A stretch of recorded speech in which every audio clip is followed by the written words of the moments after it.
இனி எதிர்பாராத பல விடயங்களை எதிர்பாருங்கள். குவைத்தினுடைய ஜலீஃப் அல் ஷுயூப் பிரதேசத்திலே அவசரமாக இராணுவத்தினையும் உள்துறை அமைச்சக படைகளையும் குவித்து வரும் குவைத்தினுடைய அரசாங்கமும் குறித்த பிரதேசத்திலிருந்து வெளியேற்றப்படும் மக்களும் குவைத்துக்கு எதிரான அதிரடியான தரைவழி தாக்குதல்களை ஆரம்பிக்க போகும் ஈரானும் இலக்கு வைக்கப்பட்டிருக்கக்கூடிய பஹ்ரைனின் விமான நிலையங்களும் துறைமுக பிரதேசங்களும் அளிக்கப்பட்டு சிதைக்கப்பட்டிருக்கக்கூடிய அமெரிக்காவினுடைய சொத்துக்களும் பற்றி எரியும் எண்ணெய் கப்பல்களும் உயரும் எண்ணெயினுடைய விலையேற்றமும் ஜோர்டானிய மக்களோடு ஒன்றிணைந்து செயற்படும் ஈரானிய இராணுவமும் அளிக்கப்பட்டிருக்கக்கூடிய அமெரிக்காவின் மிக முக்கியமான உளவு விமானங்களும் ஈரானுக்கு எதிரான ஜோர்டானிய அடிமைகளின் மிரட்டல்களும் சவுதி அரேபியாவுக்கு எதிரான மிகப்பெரிய கடற்படை முற்றுகையை ஆரம்பித்திருக்கக்கூடிய யமன் ஹவுதி இராணுவத்தினரும் தரமான நடவடிக்கைகளும் தெரிவு செய்யப்பட்டிருக்கக்கூடிய ஹமாஸின் புதிய தலைவரும் இதற்கு பின்னால் இருக்கக்கூடிய சவால்களும் நேற்றிரவிலிருந்து ஈரான் மேற்கொண்டு வரக்கூடிய தாக்குதல்கள் தொடர்பாகவும் கத்தாரி அடிமைகளை பயன்படுத்தி மீண்டும் தற்காலிக யுத்த நிறுத்தத்தை ஏற்படுத்துவதற்கான முயற்சிகளை மேற்கொண்டிருக்கக்கூடிய விடயங்கள் தொடர்பாகவும் ஈரானிய தாக்குதலினால் ஏற்பட்டிருக்கக்கூடிய இழப்புகள் தொடர்பாகவும் காசா மற்றும் யமன் கள நிலவரங்கள் தொடர்பாகவும் இன்று மதியம் வெளியிட்டிருக்கக்கூடிய காணொலியில் பல முக்கியமான தகவல்களை பதிவிட்டுள்ளேன். இதனால் இன்று மதியம் வெளியிட்ட காணொலியை பார்வையிடாதவர்கள் அவசரமாக கீழே இருக்கக்கூடிய லிங்கினை பயன்படுத்தி பார்வையிடுங்கள். இதன் மூலமாகவே செய்திகளுடைய தொடர்ச்சியை உங்களுக்கு தெளிவாக புரிந்து கொள்ள முடியும். அத்தோடு சிரியாவினுடைய அலப்போ பிரதேசத்திலே நடைபெற்று வரக்கூடிய மோதல்கள் தொடர்பாக நேற்றிரவு வெளியிட்ட காணொலியில் குறிப்பிட்டிருந்தேன். மேலும் இந்த மோதல்களுக்கு பின்னால் இருக்கக்கூடிய காரணங்களும் உங்களுக்கு தெளிவாக புரிந்திருக்கும். இப்படியான நிலைமையில் தற்போது தம்பி ஜூலானி அவருடைய தக்ஃபீரி அரசாங்கத்தின் பல முக்கியமான பதவிகளில் மாற்றங்களை ஏற்படுத்தியுள்ளார். தன்னுடைய தக்ஃபீரி அரசாங்கத்திற்கு கீழால் இருக்கக்கூடிய தளபதிகளும் தலைமை அதிகாரிகளும் அவருக்கு சார்பாக செயற்படுகின்றார்களா அல்லது சுஃபியானுக்கு சார்பாக செயற்படுகின்றார்களா என்பதனை தக்ஃபீரி ஜூலானியினால் கண்டுபிடிக்க முடியவில்லை. மேலும் தக்ஃபீரி ஜூலானியின் அரசாங்கத்திற்குள்ளே முருகல் நிலைகளும் அதிகரித்துக் கொண்டே செல்கின்றன. சுஃபியானினுடைய ISIS பயங்கரவாதிகளும் அவருடைய தாக்குதல்களை விரிவாக்கிக் கொண்டே செல்கின்றார்கள். இதனாலேயே தற்போது தக்ஃபீரி ஜூலானி அவசரமாக அவருடைய உளவுத்துறை அதிகாரிகளை இடமாற்றம் செய்துள்ளார். மேலும் பல தளபதிகளை பதவி நீக்கி வேறு இடங்களுக்கு மாற்றியுள்ளார். குறிப்பாக உளவுத்துறை தலைமை அதிகாரியையும் பாதுகாப்பு அமைச்சகத்தினுடைய தலைமை அதிகாரிகளையுமே இடமாற்றம் செய்துள்ளார். அவருடைய தக்ஃபீரி அரசாங்கத்திற்குள்ளே இருக்கக்கூடியவர்கள் தக்ஃபீரி சுஃபியானுக்கு முழுமையான ஆதரவை வழங்குவதனால் என்ன செய்வதென்று தெரியாமல் தற்போது இந்த பதவிகளுடைய மாற்றங்களையும் மேற்கொண்டுள்ளார். இனி வரக்கூடிய நாட்களில் தக்ஃபீரி ஜூலானியின் அரசாங்கத்திற்குள்ளே மோதல்கள் விரிவடைய போகின்றன. இரண்டு தக்ஃபீரிகளுக்கும் இடையில் மோதல்கள் விரிவடைய போகின்றன. அடுத்து இந்த வருடத்தின் ஆரம்பத்திலேயே ஹமாஸினுடைய புதிய தலைவரை தெரிவு செய்வதற்கான வேலை திட்டங்கள் முன்னெடுக்கப்பட்டிருந்தன. யஹ்யா சின்வர் அவர்கள் படுகொலை செய்யப்பட்டதற்கு பின்பு ஹமாஸினுடைய அரசியல் தலைவர் அறிவிக்கப்படவில்லை. அத்தோடு ஹமாஸினுடைய அரசியல் தலைவரை தெரிவு செய்வதில் துரோகி அர்துகானும் கத்தாரி அடிமை தலைமைகளும் உச்சக்கட்ட அழுத்தங்களையும் வழங்கியிருந்தார்கள். துரோகி அர்துகானுக்கும் கத்தாரி அடிமைகளுக்கும் முழுமையான ஆதரவை வழங்கக்கூடிய டொனால்ட் ட்ரம்பின் பீஸ் கவுன்சில் ஒப்பந்தத்திற்கு முழுமையான சம்மதத்தினை வழங்குவதற்காக காய் நகர்த்துவதற்காக பயன்படுத்தப்பட்ட தலைமையான காலித் மிஷலை எப்படியாவது ஹமாஸினுடைய அடுத்த அரசியல் பணியக தலைவராக தெரிவு செய்வதற்கு திட்டமிட்டிருந்தார்கள். இதற்கமைவாக துருக்கியும் கத்தாரி அடிமைகளும் காய் நகர்த்தல்களை மேற்கொண்டிருந்தார்கள். இவை தொடர்பாக பல மாதங்களுக்கு முன்பே நான் காணொலிகளில் தெளிவாக குறிப்பிட்டிருந்தேன். துருக்கியும் கத்தாரும் தங்களுடைய இலக்குகளை அடைந்து கொள்வதற்கும் ஹமாஸ் மீது உச்சக்கட்ட அழுத்தங்களை வழங்கி ஹமாஸை பொறியில் சிக்க வைப்பதற்குமே திட்டமிட்டிருந்தார்கள். இப்படியான நிலைமையிலேயே தற்போது ரகசியமான முறையில் தேர்தல் நடத்தப்பட்டு ஹமாஸினுடைய புதிய தலைவரும் அறிவிக்கப்பட்டுள்ளார். காசாவின் களத்தில் இருக்கக்கூடிய ஹமாஸினுடைய தளபதிகளும் கட்டளை தளபதிகளும் மிக முக்கியமான புள்ளிகளும் காலித் மிஷலை தெரிவு செய்வதில் பின்வாங்கியுள்ளார்கள். மேலும் கலீல் ஹையா அவர்களே தெரிவு செய்யப்பட வேண்டும் என்பதில் உறுதியாக இருந்துள்ளார்கள். அதே போன்று கத்தாரில் இருக்கக்கூடிய ஹமாஸின் ஷூரா சபையினுடைய தலைவரும் இன்னுமே முக்கியமான உறுப்பினர்களும் கலீல் ஹையா அவர்களுக்கு முழுமையான ஆதரவை வெளிப்படுத்தியுள்ளார்கள். இதன் விளைவாக தற்போது ஹமாஸினுடைய புதிய அரசியல் பணியக தலைவராக கலீல் ஹையா அவர்களே தெரிவு செய்யப்பட்டுள்ளார். மேலும் காலித் மிஷல் தோற்கடிக்கப்பட்டு ஓரங்கட்டப்பட்டுள்ளார். துருக்கி மற்றும் கத்தாரி அடிமைகளுடைய அழுத்தங்கள் தோல்வியில் முடிவடைந்துள்ளன. அத்தோடு கலீல் ஹையா அவர்கள் ஈரானுக்கு மிகவும் நெருக்கமானவராகவே இருக்கின்றார். ஈரானோடும் எதிர்ப்பற்றுகளோடு முழுமையாக ஒருங்கிணைப்பை ஏற்படுத்தக்கூடியவராகவே இருக்கின்றார். இதற்கமைவாகவே காசாவின் களத்தில் இருக்கக்கூடிய பலஸ்தீனிய தலைமைகளும் பலஸ்தீனிய போராளிகளும் கலீல் ஹையா அவர்களை தெரிவு செய்துள்ளார்கள். உண்மையிலேயே புதிய தலைவராக கலீல் ஹையா அவர்கள் தெரிவு செய்யப்பட்டிருப்பது தற்போதைய சூழ்நிலைகளுக்கு மிகவும் பொருத்தமானதாகும். காலித் மிஷல் தெரிவு செய்யப்பட்டிருந்தால் காசாவின் களத்திலே பலஸ்தீனிய போராளிகளும் பலஸ்தீனிய தலைமைகளும் மிகப்பெரிய சிக்கல்களையும் எதிர்நோக்க வேண்டி ஏற்பட்டிருக்கும். அத்தோடு இங்கு இருக்கக்கூடிய இன்னும் ஒரு மிக முக்கியமான சவாலான விடயம் என்னவென்றால் கத்தாரி அடிமைகளும் துருக்கிய துரோகிகளும் கலீல் ஹையா அவர்களுக்கு அடுத்த கட்ட உச்சழுத்தங்களையும் வழங்குவார்கள். கொள்வார்கள். இதனால் ஹமாஸினுடைய அரசியல் தலைவர்கள் கத்தாரிலே தொடர்ச்சியாக தங்கியிருப்பது அவர்களுக்கு மிகவும் ஆபத்தானதாகவே மாறிவிடும். கடந்த வருடம் இஸ்ரேலி ஆக்கிரமிப்பு கத்தார் இலக்கு வைத்து மேற்கொண்ட தாக்குதல்களில் இருந்து கலீல் ஹையா அவர்கள் உயிர் தப்பினார். மேலும் இந்த படுகொலை தாக்குதல்களுக்கு பின்னால் கத்தார் இருக்கின்றது என்கின்ற விடயங்களும் தெளிவாக புலப்பட்டிருந்தன. இவை தொடர்பாக அப்போதே பல விடயங்களை குறிப்பிட்டிருந்தேன். எனவே தற்போது கலீல் ஹையா அவர்கள் புதிய தலைவராக தெரிவு செய்யப்பட்டதற்கு பின்பு கத்தாரிலே அவர் தொடர்ச்சியாக நிலைத்திருப்பது அவருடைய உயிருக்கு மிகப்பெரிய ஆபத்தாக மாறிவிடும். மேலும் கத்தாரி அடிமைகள் காசாவிலே ஹமாஸை நிராயுதபாணியாக்குவதற்கான உச்சக்கட்ட அழுத்தங்களையும் இனி வரக்கூடிய நாட்களில் கலீல் ஹையா அவர்களுக்கு வழங்கப் போகின்றார்கள். எனவே இறைவனின் உதவியோடு இந்த சவால்களையும் எதிர்கொள்ளும் நோக்கத்தோடு தற்போது ஹமாஸினுடைய தலைவராக கலீல் ஹையா அவர்கள் தெரிவு செய்யப்பட்டுள்ளார். அடுத்து நேற்றைய தினம் லெபனானி அடிமை ஜனாதிபதி ஜோசப் பவுன் அமெரிக்காவிலே களமிறங்கி அமெரிக்க வெளியுறவுத்துறை அமைச்சர் மார்க்கோ ரூபியோவோடு பேச்சுவார்த்தைகளை மேற்கொண்டிருந்தார். இதன்போது லெபனானுக்கும் இஸ்ரேலி ஆக்கிரமிப்புக்கும் இடையிலே மேற்கொள்ளப்பட்டிருக்கக்கூடிய ஒப்பந்தம் தொடர்பாகவும் தெற்கு லெபனான் பிரதேசத்திலே ஹிஸ்புல்லாவை நிராயுதபாணியாக்குவதற்கான அடுத்த கட்ட வேலை திட்டங்கள் தொடர்பாகவும் விசேட கலந்துரையாடல்கள் மேற்கொள்ளப்பட்டிருப்பதாக தெரிவிக்கப்படுகின்றது. அத்தோடு இஸ்ரேலுக்கும் லெபனானுக்கும் இடையிலான ஒப்பந்தத்திற்கு அமைவாக தெற்கு லெபனான் பிரதேசத்திலே 2 சோதனை நகரங்களை உருவாக்குவதற்கு முடிவெடுக்கப்பட்டிருந்தன. மேலும் தற்போது இந்த சோதனை நகரங்கள் 3ஆக மாற்றப்பட்டு இதற்கமைவாக இன்றைய தினத்திலிருந்து இந்த 3 நகரங்களில் இருந்தும் ஹிஸ்புல்லாவை நிராயுதபாணியாக்குவதற்கான வேலை திட்டங்களை லெபனானி அரசு இராணுவம் மேற்கொள்ளும் என தெரிவிக்கப்படுகின்றது. அடுத்து இன்று நடைபெற்ற ஊடக சந்திப்பிலே ஈரானினுடைய வெளியுறவுத்துறை அமைச்சகத்தின் ஊடக பேச்சாளர் யெமனினுடைய யுத்தகலம் தொடர்பாக இவ்வாறு தெரிவித்தார். யெமன் மீதான வான்வழி தடைகளை ஒருபொழுதும் ஈரான் அங்கீகரிக்கப் போவதில்லை. யெமன் மீதான இந்த தடைகளை நியாயப்படுத்தக்கூடிய ஐநாவின் பாதுகாப்பு சபை தீர்மானங்களையும் எங்களால் ஏற்றுக்கொள்ள முடியாது. யெமன் மீது விதிக்கப்பட்டிருக்கக்கூடிய தடைகள் சட்டவிரோதமானவை. சவுதி அரேபியாவினாலும் ஐநாவினுடைய பாதுகாப்பு சபையினாலும் யெமனுக்கு எதிராக விதிக்கப்பட்டிருக்கக்கூடிய தடைகளை நாங்கள் ஒருபொழுதும் ஏற்றுக்கொள்ளப் போவதில்லை. மேலும் இது தொடர்பாக ஐநாவின் பாதுகாப்பு சபைக்கு எந்தவிதமான விளக்கமும் வழங்குவதற்கு எங்களுக்கு தேவையில்லை. ஒரு நாட்டின் மீது தேசத்தின் மீது சட்டவிரோதமாக தடைகளை விதிக்கக்கூடிய இந்த கொள்கைகள் முழுமையாக தூக்கி எறியப்பட வேண்டும். மேலும் இந்த தடைகளை நிராகரித்து நாங்கள் யெமனோடு அடுத்த கட்ட நகர்வுகளையும் மேற்கொள்ளப் போகின்றோம் என ஈரானினுடைய வெளியுறவுத்துறை அமைச்சகத்தின் ஊடக பேச்சாளர் தெரிவித்துள்ளார்.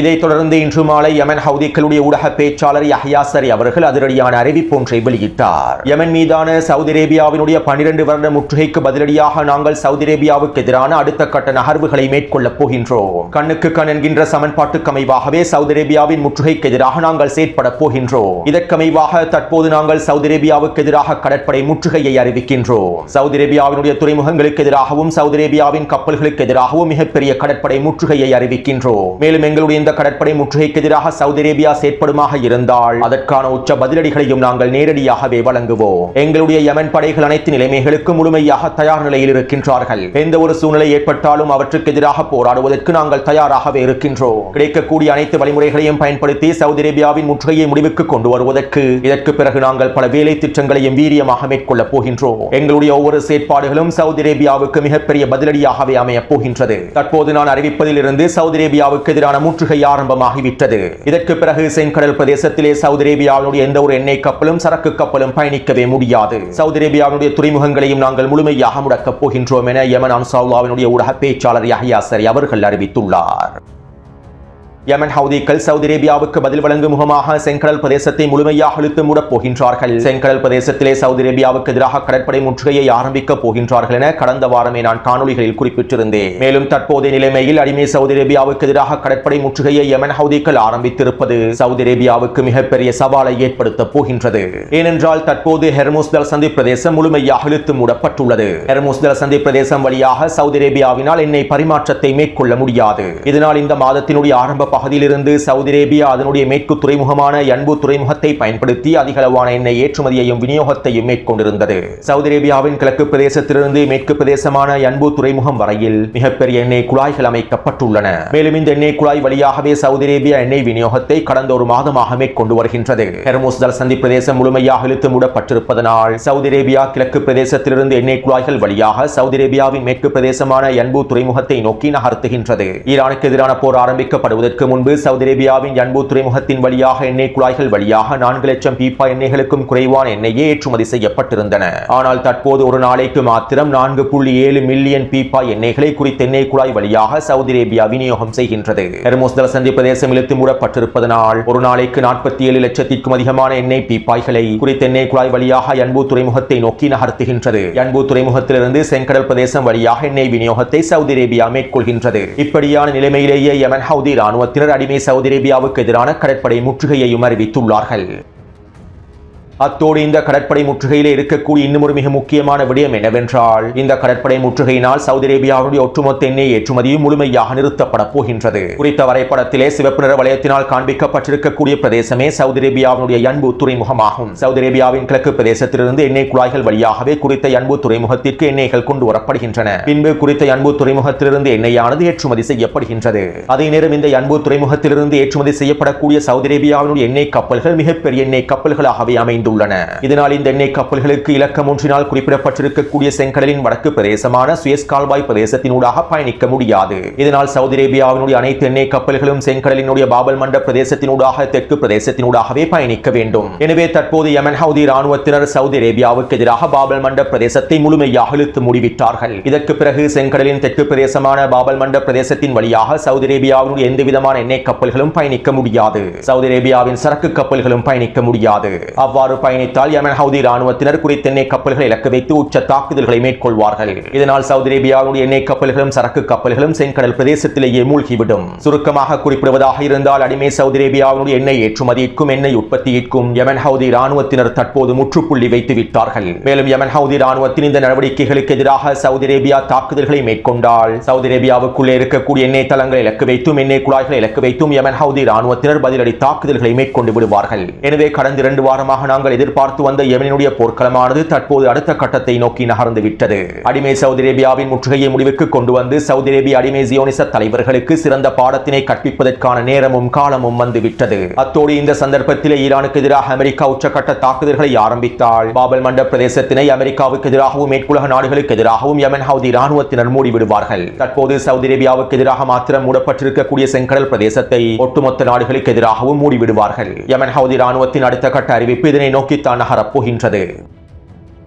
அடுத்து ஈராக் எதிர்ப்பு குழுக்களும் அவர்களுடைய இறுதிக்கட்ட எச்சரிக்கைகளை வெளியிட்டுள்ளார்கள். இனி வரக்கூடிய காலம் பழிவாங்கும் காலமாகும். தற்போதைய போர் முனையானது அடுத்த கட்டத்தை நோக்கி விரிவடைய போகின்றது. இதனால் நாங்கள் பழிவாங்கும் படலத்தை ஆரம்பித்து விட்டோம். இன்னும் ஒரு சில நாட்களுக்குள்ளே நாங்கள் அமெரிக்காவின் தளங்களுக்கு எதிராகவும் அமெரிக்க நலன்களுக்கு எதிராகவும் வீரியமான தாக்குதல்களை ஆரம்பிக்க போகின்றோம். இந்த பிராந்தியத்திலே அமெரிக்க தளங்களை வைத்திருக்கக்கூடிய நாடுகளுக்கு எதிராகவும் எங்களுடைய தாக்குதல்களை விரிவுபடுத்த போகின்றோம். இதற்கான எல்லா விதமான தயார்படுத்தல்களையும் முடித்து விட்டோம். தற்போது களத்திலே நடைமுறைப்படுத்துவது மாத்திரமே எஞ்சியிருக்கின்றது என அறிவித்துள்ளார்கள்.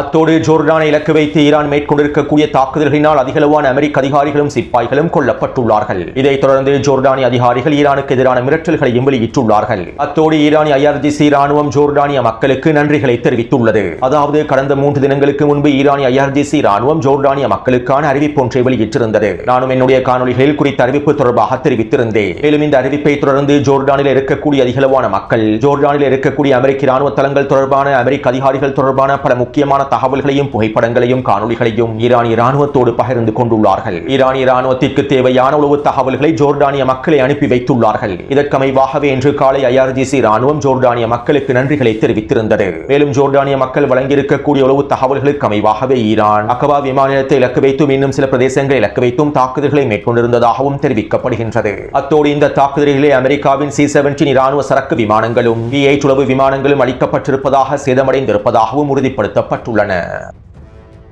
அடுத்து கடந்த 6 மணித்தியாலத்திற்குள்ளே ஈரான் ஹெர்முஸ் ஜலசந்தி பிரதேசத்தில் 2 எண்ணெய் கப்பல்களை இலக்கு வைத்து தாக்குதல்களை மேற்கொண்டுள்ளது. மேலும் குறித்த தாக்குதல் தொடர்பான காணொலிகளை டெலிகிராம் சேனலில் பதிவிட்டுள்ளேன். அமெரிக்க ராணுவத்தை நம்பி ஹெர்முஸ் ஜலசந்தி பிரதேசத்தை கடப்பதற்கு முயற்சி செய்த இந்த கப்பல்களுக்கு எதிராகவே ஈரான் தாக்குதல்களை மேற்கொண்டுள்ளது. அத்தோடு ஹெர்முஸ் ஜலசந்தி பிரதேசம் முழுமையாக இழுத்து மூடப்பட்டிருப்பதனாலும் ஈரானுக்கு எதிரான போர் ஆரம்பிக்கப்பட்டிருப்பதனாலும் எண்ணெய் விலையானது தற்போது படிப்படியாக உச்சக்கட்டத்தை நோக்கி நகர்ந்து வருகின்றது. கடந்த 48 மணித்தியாலத்திற்குள் மாத்திரம் $8 எண்ணெய் விலையானது அதிகரித்திருப்பதாகவும் தெரிவிக்கப்படுகின்றது.